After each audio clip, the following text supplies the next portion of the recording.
Good morning, good afternoon, good evening, wherever you are in the world, and welcome to today's virtual salon with RSA US.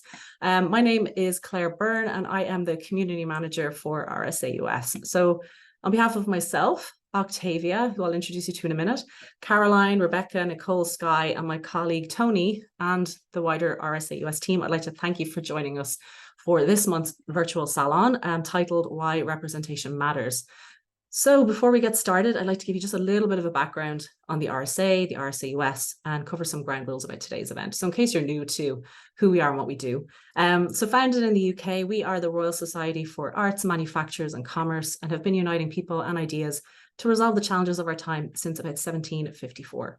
So today, the Society exists as an international fellowship-driven social change organization, and we're committed to a world that is resilient, rebalanced, and regenerative, where everyone can fulfill their potential. Our proven change process, rigorous research, innovative ideas platform, and unique global network of about 31,000 change makers work collectively to enable people, places, and planet to flourish. So of the 31,000 fellows spread out around the globe, about 1,100 live and work here in the United States, including our very own Octavia Goredema and Caroline Heldman, who are with us today. And RSA US exists to coordinate fellowship activities in the US with an aim towards moving the needle on addressing the inequities of our society. So before I turn things over to Octavia, our Gender Equity Network lead, the master behind making this event happen, so thank you, Octavia, I'd like to cover just a few kind of ground rules and just remind you about a few things for today's event. So that you should be able to see them on your screen there in front of you. As I said before, this event is being recorded, which is great. Hopefully you will be able to look back if there's anything you've missed, or as I said, if you had to drop out early, you will have access to it by tomorrow. But also this is an informal and inclusive space. So we really do welcome conversation in the chat. We'll have space at the end of the event for a Q&A. So yes, please do participate as much as you would like. And we do welcome all questions. Goes without saying to just be respectful. Use language that your mother, your mum, or I always say, being Irish, I have to say your mom would approve of. And then bring a spirit of collaboration, non-judgmental approach to the conversation, and just be mindful of monopolizing the conversation. Like there's a lot of people here, and so we want to give everyone space to ask questions should they want to do so. Respecting each other's time, boundaries, and feedback. And then lastly, no question is a silly question, as my mum always told me. So if you have anything that you want to ask us, any points of clarification, you can pop it in the chat, or you can either DM me directly, Claire at RSA US Events, or you can ping my colleague, Tony Shola, who is, you should be able to see her handle. It's Tony Shola, she, her, RSA US. So you should be able to ping her or myself if you have any questions. And that's it. Now, without further ado, I'll pass over to Octavia, our Gender Equity Network lead, to kick us off. And thank you so much, Octavia, for joining us today. Oh, thank you, Claire. Thank you, Tony. And thank you, everyone, for being here. I've been a fellow of the RSA for 12 years, and I lead the Gender Equity Network here in the United States. We host these virtual salons to bring people together from inside and outside of the RSA to share perspectives, discuss strategies, and forge new connections. Today's conversation will be led by the Representation Project, a nonprofit organization founded by filmmaker Jennifer Siebel Newsom. The Representation Project fights intersectional sexism using film, education, and activism. Today, we're going to discuss why representation matters, how the media shapes perceptions and culture, the ramifications of damaging narratives, and what it will take to make media more gender inclusive. Before we welcome our guest speakers, I'd like to introduce our moderator, Dr. Caroline Heldman, who will be steering today's conversation. Dr. Caroline Heldman is a highly accomplished and highly regarded multi-hyphenate. Our moderator is a pioneering academic, a gender equity activist, a trailblazing thought leader, a senior nonprofit executive and board president, a 7-time author, and a sought-after political commentator. In addition to being an RSA Fellow, Dr. Heldman is the chair of Gender, Women, and Sexuality Studies at Occidental College here in Los Angeles, and the executive director of the Representation Project. Alongside her regular television appearances as a political commentator on CNN and Spectrum News, Caroline Heldman is the author of 7 books, including the second edition of this one, Women, Power and Politics, and her new release, The Sexy Lie, which debuted earlier this year. Caroline has featured in numerous documentaries, including Misrepresentation and The Mask You Live In. She co-founded New Orleans Women's Shelter, the Lower Ninth Ward Living Museum, End Rape on Campus, Faculty Against Rape, and led the End Rape Statute of Limitations that successfully abolished the time limit on prosecuting rape in California. She is the board president of the TEP Center and the chair of the board of Alturas Institute. Caroline, welcome. Thank you so much for being our moderator today. I'll turn it over to you to introduce our panel. Octavia, thank you for that incredibly warm introduction. And Claire, thank you so much for making sure that this event happened today so seamlessly. It is my honor to introduce our panel today. We have 2 staff members from the Representation Project, as well as a partner who works with us on many projects, who also has her own organization focused on representation. So with no further ado, let me hop right into these bios. Rebecca Cooper is the research director for the Representation Project. She has worked as a professional researcher for over a decade and is very passionate about data science. So that tells you the sort of super nerd she is, which I love as a fellow super nerd. Becca previously served as the senior project manager for the Gina Davis Institute on Gender and Media, and as a state class anchor for Agenda for Children in New Orleans, Louisiana. She also served as the director of the Lower Ninth Ward Living Museum, which is a neighborhood museum where there's an oral history archive. And her research has been featured in the Oxford University Press Oral History Review and the Contemporary Justice Review. So she is a very active and busy researcher who has long dedicated her work and her life to issues of representation. And I should say specifically at the Representation Project, we focus on advancing representations in terms of race, gender, ability, sexuality, body size, age, and income. Dr. Nicole Haggard is our second panelist today. She is an award-winning instructor, speaker, and published researcher with over 20 years of study contextualizing the intersection of race and gender in American culture with a specific focus on media. Dr. Nicole is a faculty member in the Film, Media, and Social Justice program at Mount St. Mary's University. And she is the newly minted director of the Center for the Advancement of Women at Mount St. Mary's. She also spent time as the director of communications for the Gina Davis Institute on Gender and Media. And in 2018, Dr. Nicole co-founded the Center for Intersectional Media and Entertainment, also known as CIME, C-I-M-E, an organization dedicated to advancing representation. She's also been a featured expert for TEDx, Variety, South by Southwest. She recently completed a groundbreaking research project with Amazon Films and the Sea Change Institute, and will be releasing her monograph, Race, Sex, and Hollywood shortly. And last, but certainly not least, Sky Reed is the communications professional serving as a social media manager for the Representation Project. She's a graduate of Occidental College, where I am on the faculty, and her focus of study is the intersection of theory, activism, and popular culture. Sky is very passionate about the use of media as a tool of affirmation and for social justice and change. Previously, Sky worked as a facilitator leading small group discussions on a variety of social justice topics. So let's jump right into some questions. Dr. Nicole, you have researched the power of media in shaping culture for several decades.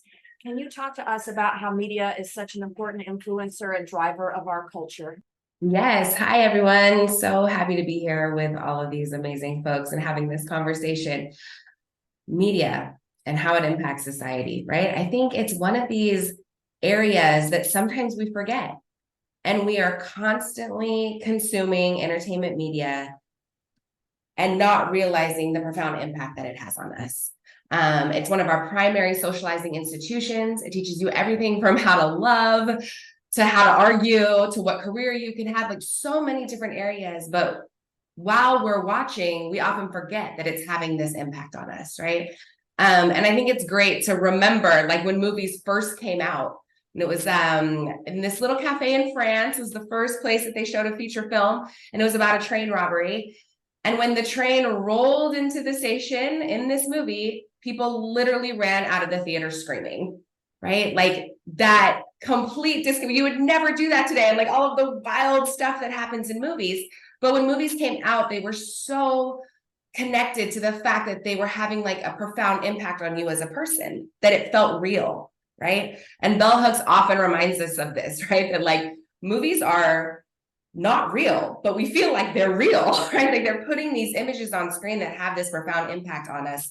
And even throughout the history of cinema, right? Like the production code era that a lot of folks don't know about, and that's what my doctoral research was on, was from 1927 to 1967. And it was literally like the rules of what could and could not be in the movies. And there were rules about gender. There were rules about race, right? How people could interact with each other, who could be on screen together, what bodies we could see doing what things.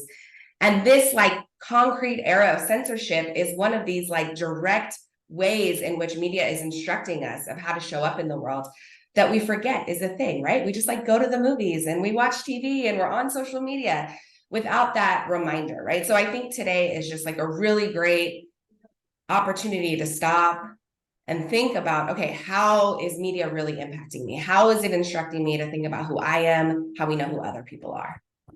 And can I follow up a little bit on that? In terms of entertainment media, you hinted at this. It has maybe an almost invisible influence. Can you speak more to the difference between that and kind of media we might think impacts us, but we just assume entertainment media doesn't impact us, but it does. Yeah, I think that, you know, like they're just stories, right? And I think there's that way, even when you're just like reading a novel or you're just watching something, and you're not having that direct experience of like, I'm watching this on purpose to learn something, right? Maybe like a documentary or the news, right? But our entertainment media, we almost consume with popcorn, right? As if it's just this thing that we're doing for fun, which without stopping to think of the way that it's having a profound impact on us. Thank you. Shifting gears slightly, Sky, you manage the day-to-day decision-making about putting media into the world that shapes the conversation about representation. So, you know, very intentionally following up with what Dr. Nicole mentioned, right, about influence, you want to craft content that has an influence. Tell us about what considerations go into this work when it comes to diversity, inclusion, and challenging damaging cultural narratives. Yeah, I think it really flows well with what Nicole had been saying. And I will start by saying that the Representation Project's mission of challenging stereotypes and changing culture is really vital in guiding the content that I put together. And especially when we think about stereotypes, similar to what Nicole was saying, is that the stereotypes that we're subjected to can look differently depending on who we are and depending on the context that we live in.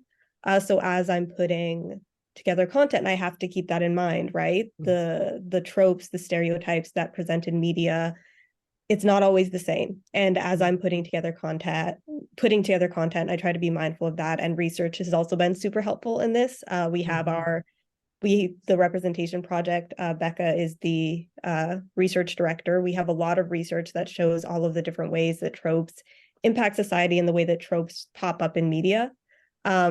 And then also outside of that, I also try to there are a bunch of different questions that I ask myself as I'm putting together content. For instance, if I have a post about somebody's birthday, am I choosing a photo that's recent, or am I choosing a photo that's from like 40 years ago? Because we know that there's a lot of ageism in media. Or am I presenting people as subjects or as something that someone that has experienced something? Are they being presented as experts, as leaders?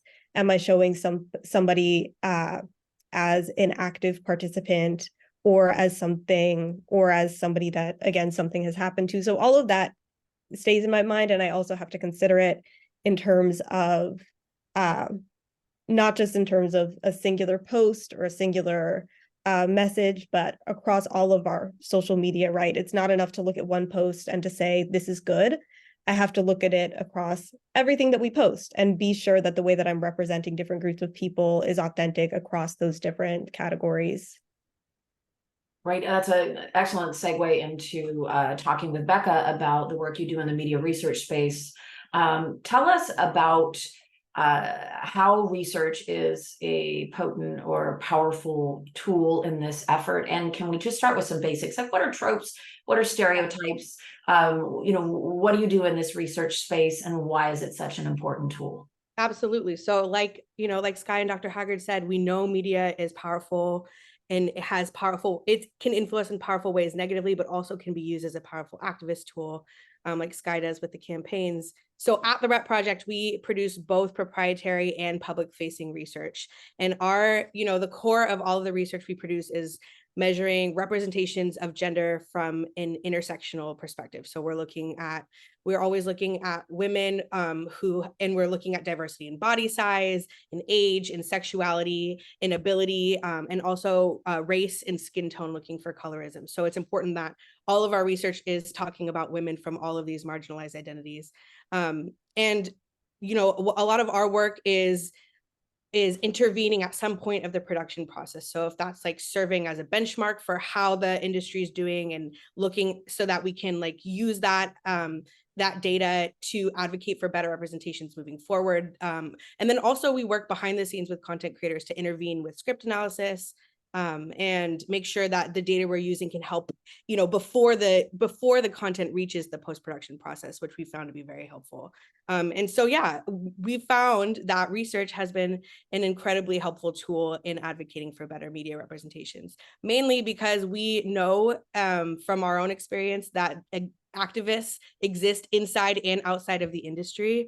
And the work of convincing executives and content creators to do a better job with quantity and quality of representation is tough, and it's easier to do when you're armed with data.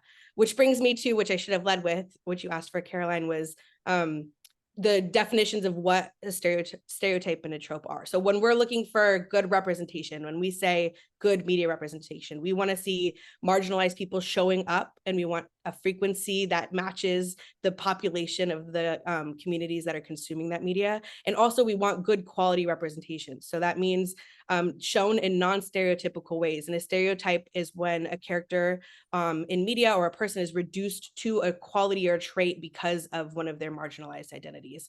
And a stereotype can happen in a moment or a beat in a piece of film or TV. And a trope is when that stereotype is carried out to be the whole point of that character's existence in the show. That whole character is reduced to that specific stereotype. So the stereotype that women are weak, that trope looks like Sleeping Beauty, who is absolutely incapable of saving herself, and everything about her is reduced to that one stereotype, if that's helpful.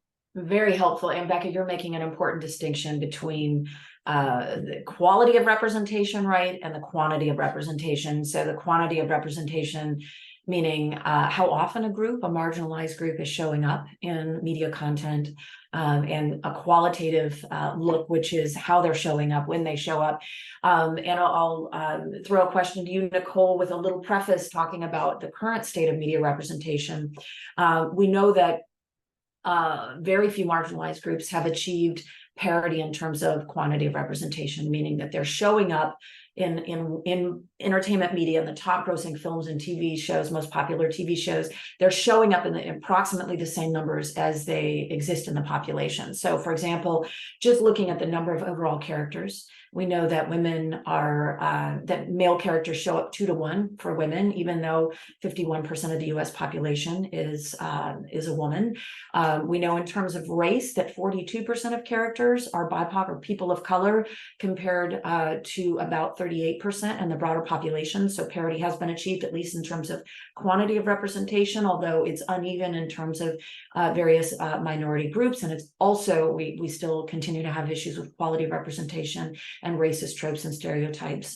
We know in terms of disability that about 25% of the American public has a physical, cognitive, communication, or mental health disability, but only fewer than 5% of characters show up with any form of disability in the top film and TV shows. When it comes to age, we know that about a third of the population is ages 50 plus, but they appear at far lower numbers than that in media content. We know in terms of body size that about 42% of the US population has a large body type, but they're vastly underrepresented. Less than 10% of characters appear with a large body type, so that group is essentially erased. And we know in terms of overall representation, the picture really, and except for race, the picture is that marginalized groups remain underrepresented, and even for race. When they appear, they're often presented in really damaging ways. And Dr. Nicole, you talked about the impact of this. Becca, you've talked about using research, and Sky, you've talked about using campaigns to really move this forward. So the world's longest question, Dr. Nicole, what progress have you seen on this front? You've been working in this space. Tell us about this media space, what it's been pushing for. You've been in it for decades. Have we seen any progress?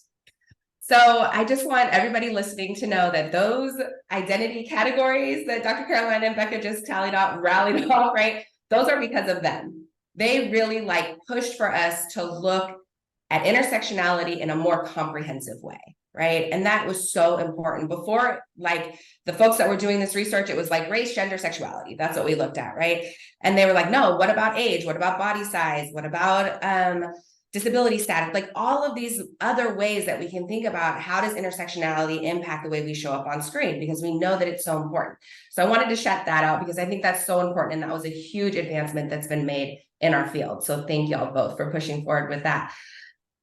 Then the distinction that was made between quantity and quality, I think, is so important, because this is where we really get into the weeds, right? The progress was made to start really setting those benchmarks of okay, here's the numbers. Here's where we're at, folks. Here's the comparison between what we have on screen and what's going on in society, and can we line that stuff up?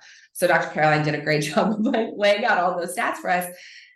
And then I just want to push everybody to think about this, okay, so what does that difference between quantity and quality still look like? And at CME, my organization, we use a sort of ingest example, but if we're getting excited that there's 17 more Latinas on screen, but they're still all drug dealers' wives and maids, have we actually advanced representation? So you have the bodies on screen, and then you have what those bodies are doing.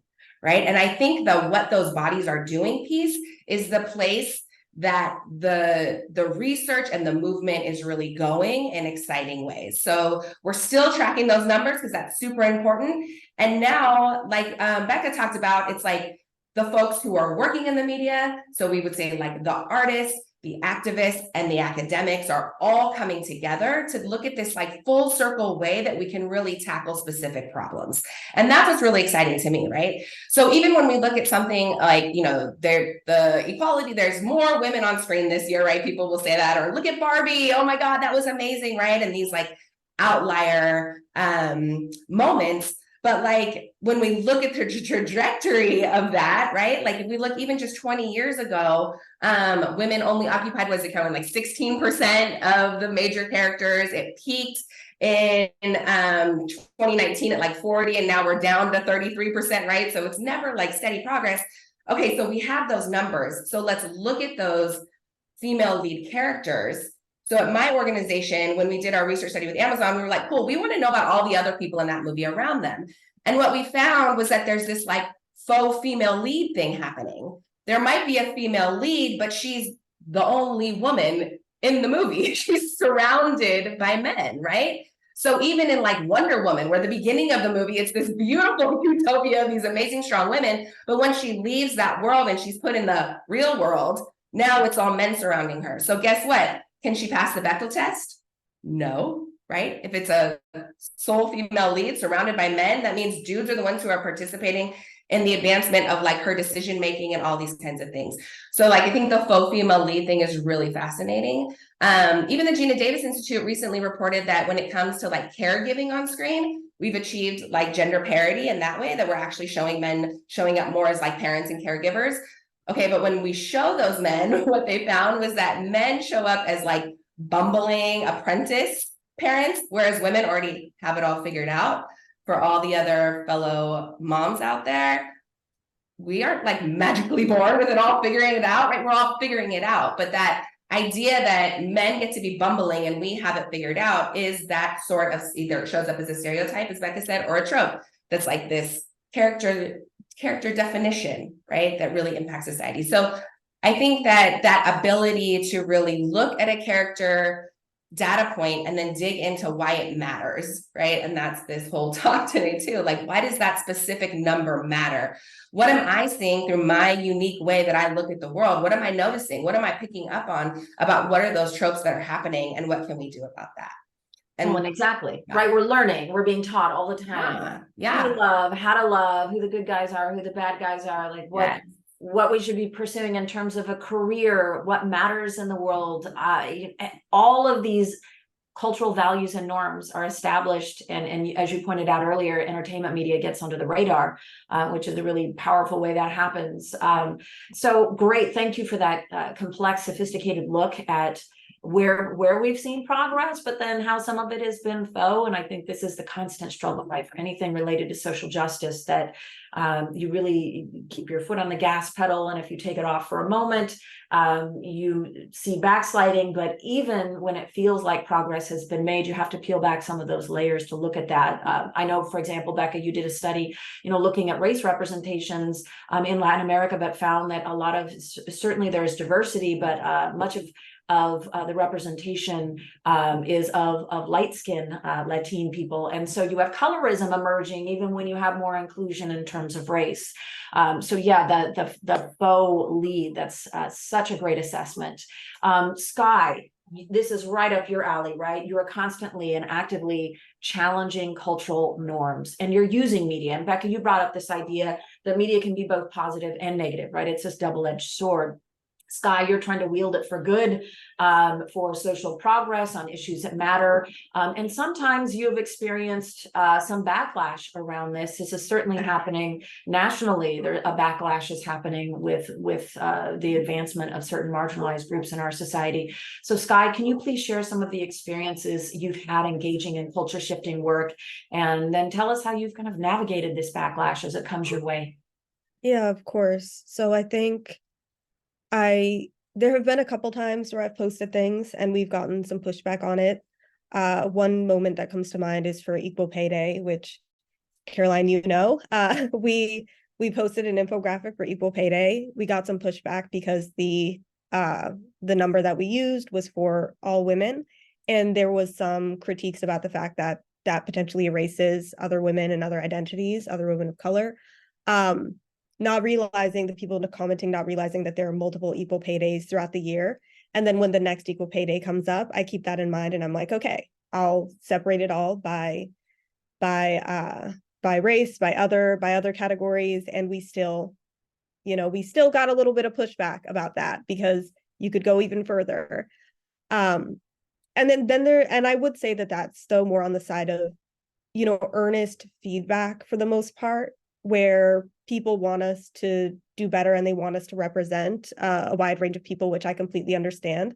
And then I also think that just in this work and in life more generally, it's a constant learning process, right? The way that we talk about certain topics today may not be the way that they were discussed 20 years ago, and they probably aren't going to be the way that they're discussed 20 years from now. Even as we're talking, right, we mentioned how previously when we would be doing data or when we would be doing research around these topics, it would just be, it was gender, sexuality, race. And now when we were looking at this research into representation, we're looking at a whole wide range of categories. So as I'm doing this work, as I'm putting out content, when we do get criticisms, when we do get critique, I always try to be mindful of the fact that there's a lot that I don't know. And there are a lot of people that know more than me. And so when I put things out and we get a comment that's like, hey, maybe consider it from this perspective, I'm always like, I should. For a moment, I should. Also, like the Representation Project, we have an audience of over 500,000 people across social media. There are bound to be very, very many of those people that have a deeper understanding of certain topics than I do. And it's also there are bound to be very many people that have different investments in the work that we do at the Representation Project. So many people may know us first from our first documentary, Misrepresentation, which talked about women's representation in media and the way that that impacts women's potential elsewhere and women's power elsewhere. We also have The Mask You Live In, which talks about masculinity. We also have The Great American Lie. We also have Fair Play that just came out last year. So these are all different topics and themes that we explore in our work. So sometimes we'll post something about masculinity and I have people wondering, why are we talking about men? This is a gender justice org. And it's like, we're talking about men because we are a gender justice org. That's exactly what we have to be doing. And again, because we are a gender justice org, though, with a goal of shifting culture, there are a lot of people that are content with the status quo. And there are a lot of people who really defend it. So we do sometimes pop up on the radar of people who are not our audience, although potentially everybody is our audience, right? We do this work because we want to change things, including the people who don't believe that there's anything needed to be changed. But every once in a while, we'll pop up on that radar, right? And we'll get tons of comments on a post that clearly is not meant for them.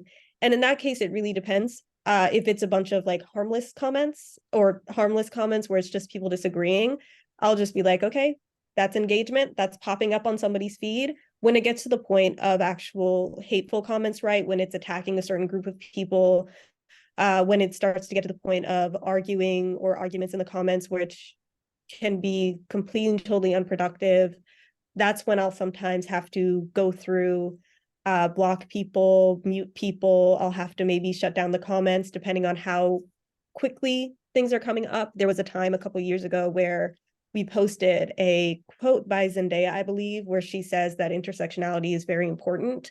Intersectionality and feminism is very important, including for Black women, for trans women, for all women. And I step away from the computer. I come back the next day or come back the next evening, and we had hundreds of comments of people being very, very, very, very mad that we would stand in solidarity with other women. And so in that case, I shut down the comments. I went through, I shut down the comments and I deleted everything bad.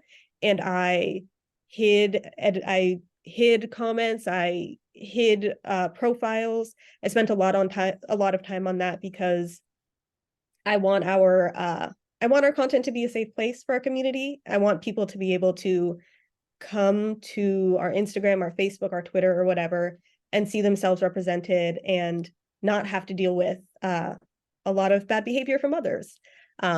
So that's how I approach backlash, and that's how I approach controversy in this space. I'll also add, lastly, that I rely on, kind of related to the fact that we're constantly learning, that I'm constantly learning. I rely on a lot of incredible people that I work with, including Caroline and Becca, and a lot of incredible people in my life. Whenever I'm hesitant about certain material, or if I ever have a question where I'm like, I'm not sure, like, did I use the right word here? Have I presented this topic in a good way? I have a lot of people helping me and affirm for me, like, yes, that is right. Or, hey, you know what? Maybe you should go in a different direction, which I always appreciate. Yes, right. Avoiding backlash or controversy whenever possible. Although if you're advancing the rights of marginalized people and through representation in media or some other form, you will face a backlash. That is certainly being felt and reverberating in many ways across the nation right now. So we're a small part of that microcosm, and we're a small part of the microcosm of folks who are trying to who have centered on media as ground zero for cultural shift. There are a lot of organizations working on this. We noted Dr. Nicole's CME organization. Also, the Gina Davis Institute is doing a lot of great work around this. The Annenberg Inclusion Initiative is pushing for better media representation along many different lines. The Hollywood Diversity Report, Darnell Hunt. There are just lots of organizations. UCLA, the Center for Scholars and Storytellers, is doing great work, especially with a focus on youth. So we have a lot of folks in this space doing this work. Dr. Martha Lausen at the Center for the Study of Women in Television and Film. And all of us are doing this intersectionally, right? Meaning that we're not just looking, for example, at increasing representations of women. We're looking at otherwise marginalized women. So intersectionality, meaning that you have at least two identities that are marginalized, and they don't just kind of add together, they layer on top of each other in ways place that might be multiplicative in terms of experiences of oppression or erasure. We call it symbolic annihilation when a group is entirely missing, which is the case for most marginalized groups, but especially for intersectionally marginalized groups for a very long time in media content. We're starting to see that heyday blossom. And this is the world's second longest question for you, Becca. That's the context for the work that you're doing. Can you tell us, without breaking any NDAs, because I know you're working with a lot of production houses directly, but can you tell us about specific examples where research and activism have actually made a difference? All these other orgs are pushing things. What have you worked on that has made a difference in this space? Okay, unfortunately for me, the NDAs prevent me from telling you some of my favorite stories, but I'll speak generally that a lot of the like really tangible change has happened behind the scenes with content creators. And I know that we're saying the same themes over and over again, but a lot of what that change looks like is introducing new conversations, like the question that popped up in the chat, is bad representation better than no representation? You know, arguing that we really need to focus on quality of representation so that we're not causing real harm in the representations. You know, in the effort of including more people and of marginalized backgrounds, we're not causing real harm. And so that's been conversations about what does disability look like? Is it, you know, it's more than just, you know, it's important to have people represented in wheelchairs, but physical disability is not the only way we can represent disability. How do we incorporate people with cognitive and communication disabilities or disabilities, mental health disabilities? It's, you know, Caroline mentioned earlier, work we've done to introduce talks about colorism into the conversation around race representation is important too. We need to make sure that we're not biasing towards lighter skin tones. And then body size too, right? When a lot of content creators and executives hear the term body diversity, it can be misleading and hard to understand that we mean not just people of all different heights, although we would love to see tall people and short people, but you know, this means all types of body diversity, including fat representation and being in the room. Sometimes that's one of the first times that their word fat is being used in some of these rooms in a non-stigmatized way, and introducing the world of art and content creators to the world of fat activism that has been trying to communicate these messages and advocate for fat diversity in media for a long time. And so kind of bridging those gaps and encouraging that conversation has been super helpful. I know that's not a very concrete example though, so let me tell you about our public facing work. Which is harder to measure the impact of that, but I think there are a couple examples where we've really seen undeniable change. And one of them is our Not Buying It campaign, which we launched in 2013. And that campaign, it was a hashtag campaign on social media. We also had an app that we put out where activists and, you know, consumer activists could use the hashtag Not Buying It in order to call out companies that were promoting their brand with gender stereotypes. So there was no place where we saw this more than Super Bowl ads. And we know that the Super Bowl audience has been majority women, or I think at least half women. It's a family event. It's supposed to be a space where women are involved in that. So we had questions about why the Super Bowl ads were so steeped in naked women being shown as objects, being sexually objectified, focusing on cleavage, you know, really poorly portraying women athletes too in those media representations, just showing women athletes as nothing but sex objects. And so we've seen we put out a report last year looking at the last 10 years of Super Bowl ads. And since the launch of that campaign, we've really seen a shift in all types of marginalized identities showing up in Super Bowl ads, but also the quality of that representation has gotten a lot better. And so I know it's hard to actually measure the direct impact of that campaign, but it's undeniable that when we use activism and research, when we take the data and use it to put our foot down collectively, we really do see that brands and content creators and, you know, the media we consume does respond to that, and we have seen positive change there. And then there's also just the impact of getting the conversation started on a public level too. So when we put out our fat phobia report, I'm so sorry. When we put our fat phobia report out, it's, you know, it feels we were able to get together a panel of experts in this in the world of fat activism, both inside and outside of the media industry, and to see that conversation coming together. You know, we're now starting to see shows and films with fat women leads, and in shows with fat women leads where they're presented without sizes stereotypes, which is awesome. So we'll be able to measure that hopefully eventually. But what we know now is that a lot of the people in the room are saying and providing feedback that this is the first time these conversations are happening, and that we feel change on the horizon, which is really encouraging too.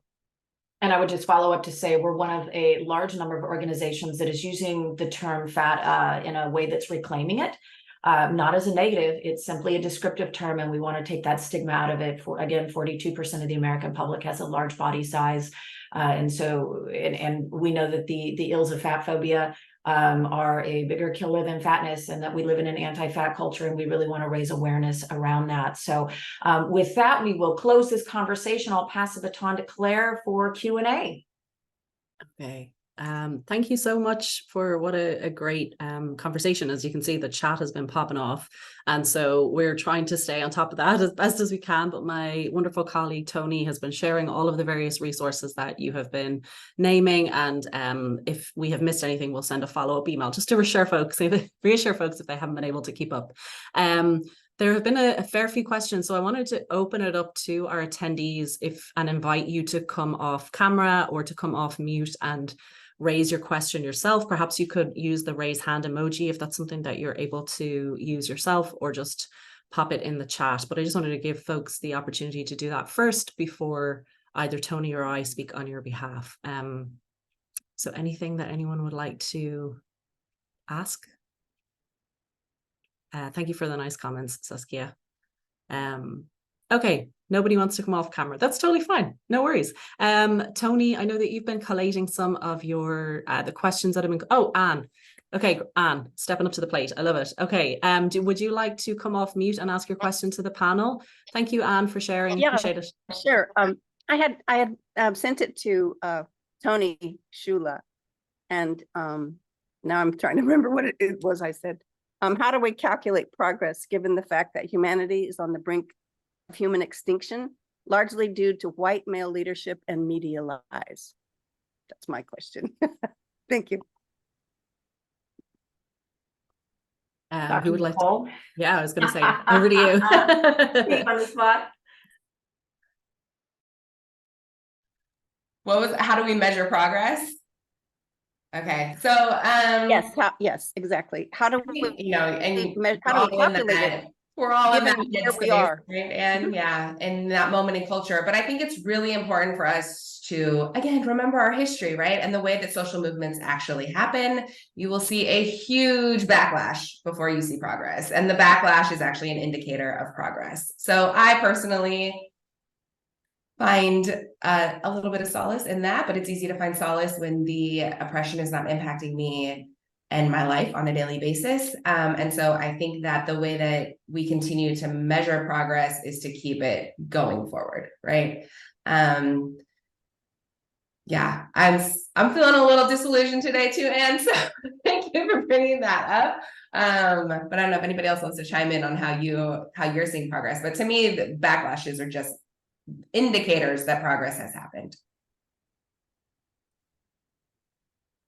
Okay, thank you so much for that. And I know that's a difficult and big question to answer. So Anne, I hope that probably only scratched the surface, I imagine, for today, but thank you for raising that question. We have a ton of different questions coming in.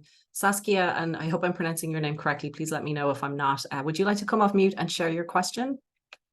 Said my name correctly, and thank you all so much for having me today. It's been such a pleasure to be here. Mine would be around research. So I'm looking at doing research, my PhD. And like you said, if we're an activist and we need to join the research with the activism, my problem is the gap in the data that we're collecting. How can we make that more uniform, more kind of, I don't know what the word is. It's kind of more collectively across the board, collect this data to ensure that we can have the correct data that represents the communities in which we live. Because I think one of the challenges that I find is that we just don't have enough data. And when I ask people about this, we just don't have enough people from the community. So it's also about engaging with those communities too, to ensure that we get the correct data is really my main point. Absolutely. And I'll pass that to Becca, who can talk about our efforts around this, we couldn't agree with you more. Yeah, Thank you. absolutely. You know, a couple of points that I thought of in response to your answer. The first is just, you know, at the Representation Project, in my role, I am in a unique situation where I get to work with people with PhDs, you know, academic experts, and also activist experts that are on the ground, and people that are academic experts that are activists on the ground. And one of the things this has taught me is how important it is and how rare it is to find really rigorous, high quality research that is being translated into accessible data stories for public data. We have really, you know, really top quality research that kind of stays within the realm of academia. And then I see a lot of misleading data stories and, you know, unused data that breaks my heart in the world of activism. So I think bridging those two worlds, and like you talked about, making sure that people have access to data that exists and can use that as an important tool to advocate for better representation is really important. And also, you know, on the flip side, making sure that you know, people with the more technical skills who are able to deal with big data are able to translate those insights in ways that can make an impact. And I think too, if I understand the other part of your question, I don't know I have a real answer, but just something that comes up for us a lot is, you know, we want to be able to talk about representations of Indigenous women in the top films.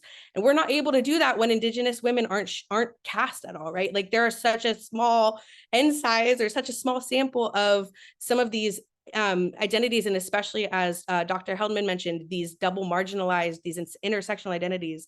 And so it's tricky because there's just not enough representation for us to pull meaningful quantitative insights out and talk about how, you know, fat disabled women are showing up, right? Just another example. And so all we can do is talk about the quality of tropes and the quality of that representation over time, and talk about increasing the representation, but also when we do, making sure that we are portraying them based on not, you know, activating historical tropes and stereotypes.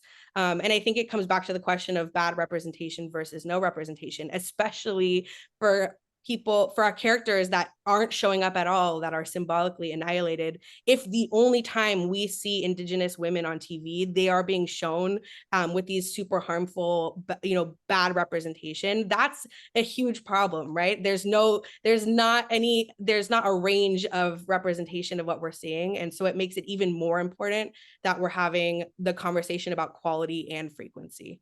And I'll just follow up to say that, you know, that divide that I think you're referring to between, you know, activists and researchers, even in the research space, we don't really collaborate. And so what the Representation Project has done the past couple of years is put together an annual State of Media report that actually pulls all the threads of the research from all of the different sources. And then we present it with a conversation saying, this is what race representation looks like today versus a decade ago. This is what representations of older women look like. This is what representations of fat men look like. So we're able to break it down and look at all of these identity types, and it's pooled into one report, which of course we will share. Thank you. And my colleague Tony is already on it. She just shared the most recent one in the chat. So thank you for moving so fast, Tony. And thanks for such a great question, Saskia. And your answer, Becca, it was really good to hear that other side of and that other perspective. So thank you for that. Dr. Nelson, I see that you have your hand up. Would you like to come off mute and share your question with the panel? And thank you so much. I want to say thank you guys so much for this opportunity. Hi, Dr. Heldman. Great to see you again. So, forgive me because I think the question is going to be a little long, and I think it kind of piggybacks off of the previous question, right? The space of where academia or academe meets, right, this activism piece. And so as you guys were talking, what I immediately thought about, especially with the report that you guys are putting out at the end of the year, is how this representation on screen is then translating into political participation. Because what we know and what we see is that people are becoming disillusioned with the democratic process. And that has everything to do with the symbols in which and what they assume, what they consume from a media perspective. You guys have focused on film today, but we know, like, research shows us that that's the case. So I guess the question really is how do us inside of the academy that are straddling that academic activism space, how do we take reports like yours, right? We're going to get the ANES, right, the Election National Survey. How do we take those two kind of data sets to then your report with where you pulled in a group of data, and then this one data set that's really kind of the standard when we come to election seasons? How do we take those two, right, and create a pamphlet, a leaflet to say, this is not, you not being active in a political space is on purpose, and it's based upon not strong representation of you in social spaces, which then creates your non-participation in political spaces, right, which weakens the democracy, which is the overall goal, right? So I guess the question is, how do you guys see that? Because there's so much, there's a piece of representation from all of those kind of areas here on the screen, and I would love to hear you guys speak on that. Thank you so much. Dr. Newsom, it's so good to see you, and thank you for your important work on this and intersectionality more broadly. The first thing that springs to mind, and I'm sure others have ideas as well, is if she can see it, she can be it, right? So we know that when, for example, you're a little girl who lives in a district with a woman representing you in Congress, that you're more likely to grow up and vote in that district, right? So we know turnout rates are higher. We also know that representations, for example, of Black presidents paved the way.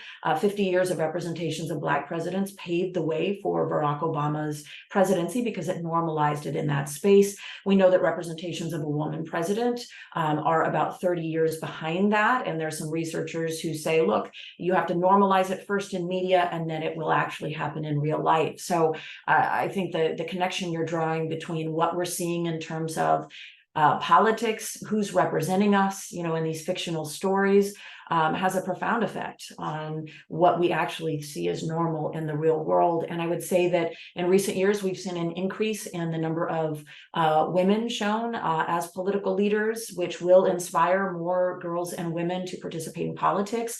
And we've especially seen an increase in the number of women of color who are holding public offices in a lot of the most popular TV shows in particular. So I think there's, if we're looking at the 50 years of coverage of Black presidents, you know, in whether it's, you know, in fictional accounts or, you know, on TV or in film, it's had such a profound effect that I think we'll see that also with women, especially women of color, in coming decades. Great. Thank you so much. Anything else to add to that before we start wrapping things up? I think we're pretty close to the end of time, so I don't want to keep everyone has busy days. But I just wanted to, yeah, any other questions or comments, feel free to pop them in the chat. I'm very curious about what folks have as a kind of key takeaway from today's event, because there's been a lot of different questions coming in, a lot of different strands to this conversation, this topic. So if you have any key takeaways or key thoughts or feelings that you're leaving this event with, then please feel free to pop them in the chat and let us know. There's a lot, I'm sure, to unpack, and hopefully we don't want this to be the last conversation that we as a community have around representation. So with that in mind, I just wanted to share one or two things with you all before we wrap up. And that is that if you are not a fellow with the RSA and you would like to join our community, I have some kind of resources there for you to look at. So we have about 31,000 global change makers. It's a very intersectional, we've talked about intersectionality a lot in this event. It's a very intersectional community of folks working at various different aspects of social change in their day-to-day life and in their local communities. So I have some information there. Hopefully my colleague Tony will just share the URL for you all in the link. And then also, if you are a fellow and you want to continue this conversation, like I said, we don't want this to be kind of, our events like this, we don't want it to be cut off, and there's so many thoughts and so many resources and so many things bubbling up. So if you want to continue the conversation, we do have Circle, which is our community platform for fellows. We do have a space there for our post-event conversations, and we can share that there with you and send a follow-up link in our email later on today or first thing tomorrow morning. So we just encourage you to continue the conversation. And if you have any questions about today's event, or if there's anything that kind of fell through the cracks for you, or you want to pick up a thread of conversation, feel free to just send me an email. My email is claire.byrne@thersa.org, which I will pop in the chat here. And feel free to ping me. So without further ado, I'll pass over to Octavia to kind of end and close this event for us. If that's okay with you, Octavia, if you have any final comments, and just to say a huge thank you for your time today, everybody, and participating. I appreciate it. Oh, thank you so much, Claire. Thank you everyone for joining, and thank you so much to our speakers from the REP project. The work that you are doing is just phenomenal. And I know this barely scrapes the surface of the depth and breadth of the programs and initiatives that you're immersed in. Thank you for holding space to share your work and your campaigns with us, and for talking so honestly and authentically about the ramifications of this. For anyone who wants to lend their support beyond this conversation, please, please, please, someone please drop the website for the REP project in the chat. Please do connect with Dr. Heldman and her team so they can continue this conversation and continue making an impact. So thank you so much for today. Thank you, everybody. And we will be sharing all of the resources, like I said, the Representation Project, various handles, social media handles. We're like, it's too much to keep up in the chat. So we will share with everybody. And thank you to all of our speakers and for everybody bringing such great questions and energy and sharing your time with us today. Have a great afternoon, evening, wherever you are in the world. And hopefully we see you all soon in the near future. Take care. Thank you, everybody. Bye, bye, bye.